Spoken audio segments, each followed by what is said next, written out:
తెలుగుదేశం అధినేత ఆంధ్రప్రదేశ్ ముఖ్యమంత్రి చంద్రబాబు నాయుడు తన తనయుడు మంత్రి నారా లోకేష్కు లైన్ క్లియర్ చేస్తున్నారు.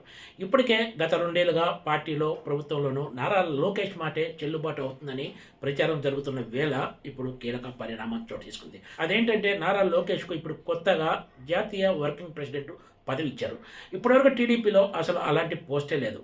దీన్ని కొత్తగా సృష్టించి ఈ పదవిని నారా లోకేష్కు కట్టబెట్టారు. అంటే నారా లోకేష్ కీలకమైన బాధ్యతలు చేపట్టడానికి ఇంకా కేవలం అడుగు దూరంలోనే ఉన్నట్లు కనిపిస్తుందని ఆ పార్టీకి చెందిన సీనియర్ నేత ఒకరు వ్యాఖ్యానించారు.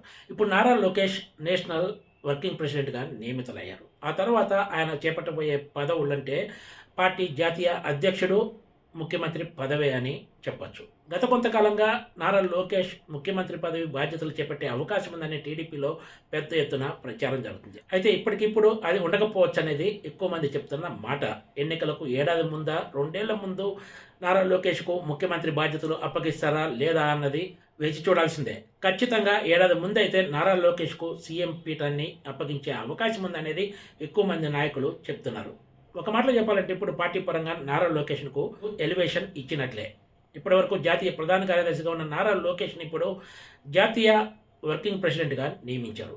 నారా లోకేష్కే కాకుండా నారా లోకేష్ సన్నిహితులకు కూడా కొత్తగా ప్రకటించిన కమిటీల్లో కీలక స్థానాలు దక్కాయి. ఆయన పార్టీలో ఉన్నా కూడా ఎక్కువ శాతం తెర వెనుక పనులకే పరిమితమయ్యేవాళ్ళు. కానీ ఇప్పుడు ఏకంగా నారా లోకేష్ సన్నిహితులుగా ప్రచారంలో ఉన్న కిలార్ రాజేష్ను జాతీయ ప్రధాన కార్యదర్శిగా నియమించారు.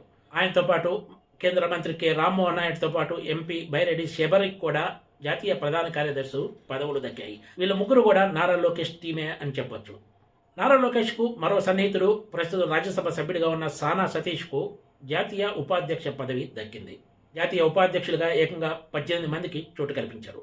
నందమూరి బాలకృష్ణకు మరోసారి పోలిట్ బ్యూరో సభ్యత్వమే దక్కింది. ఆయన గత కొంతకాలంగా పార్టీ పదవుల విషయంలో తీవ్ర అసంతృప్తితో ఉన్నట్లు వార్తలు వస్తున్నా కూడా తిరిగి ఆయన్ను పోలిట్ బ్యూరో సభ్యులుగానే నియమించడం ప్రాధాన్యత సంతరించుకుంది.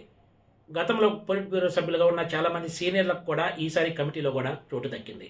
ఈ కమిటీనే ఎన్నికల వరకు కొనసాగే అవకాశం ఉంది. ఎందుకంటే ఆంధ్రప్రదేశ్లో ప్రభుత్వం కొలువు తీరి కొద్ది రోజుల్లోనే 2 ఏళ్లు పూర్తి చేసుకోబోతుంది. ఒక మాటలో చెప్పాలంటే ఇది ఎన్నికల కమిటీ అని ఎక్కువ మంది టీడీపీ నేతలు చెప్తున్నారు.